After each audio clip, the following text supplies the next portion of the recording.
এ নিয়ে বিস্তারিত প্রতিবেদন দেখবেন বৃহস্পতিবার বিকেল ৩টা ৫ হৃদয়ে মাটি ও মানুষের ডাক অনুষ্ঠানে।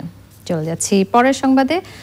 বাংলাদেশকে সবুজ দেশ হিসেবে গড়তে চান পরিবেশ, বন ও জলবায়ু পরিবর্তন মন্ত্রী মোহাম্মদ শাহাবুদ্দিন। নবনিযুক্ত মন্ত্রী ও উপমন্ত্রী বন অধিদপ্তর পরিদর্শনে গিয়ে উন্নত দেশ গড়তে বনায়নের পরিধি বাড়ানোর তাগিদ দেন। জাহিদুজ্জামানের রিপোর্ট। রাজধানীর আগারগাঁওয়ে বন ভবন পরিদর্শনে পরিবেশ, বন ও জলবায়ু পরিবর্তন মন্ত্রণালয়ের নবনিযুক্ত মন্ত্রী মোহাম্মদ শাহাবুদ্দিন এবং উপমন্ত্রী হাবিবুন নাহার মত বিনিময় করেন বন অধিদপ্তরের বিভিন্ন পর্যায়ের কর্মকর্তাদের সঙ্গে। আলোচনায় প্রাধান্য পায় সুন্দরবনের পরিবেশ রক্ষা, বন বিভাগের জায়গা পুনরুদ্ধার এবং লোকবল সংকটের বিষয়। জবরদখল নিয়ে কিন্তু অনেক জায়গায় আপনাদের বিরুদ্ধে অভিযোগ আছে, এইটা কিন্তু আপনাদেরকে কেয়ারফুলি দেখতে হবে।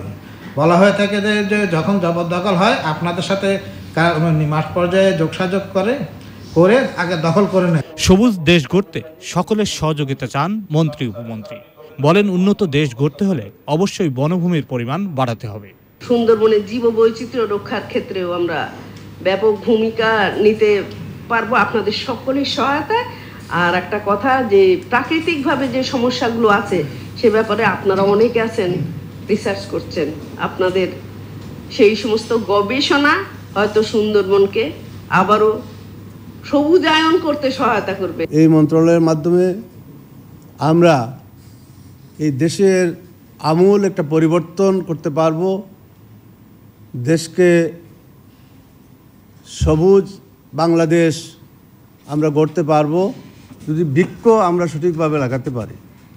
তাহলে আমরা এই জলবায়ুর যে সমস্যা, সেই সমস্যা আমরা সমাধান করতে সক্ষম হব। কর্মকর্তাদের কাছে মন্ত্রণালয়ের সকল পরিকল্পনা এবং নেয়া প্রকল্পের শতভাগ বাস্তবায়ন এবং দুর্নীতিমুক্ত অধিদপ্তর চান মন্ত্রী। আমাদের জাহিদুজ্জামান, চ্যানেল আই, ঢাকা।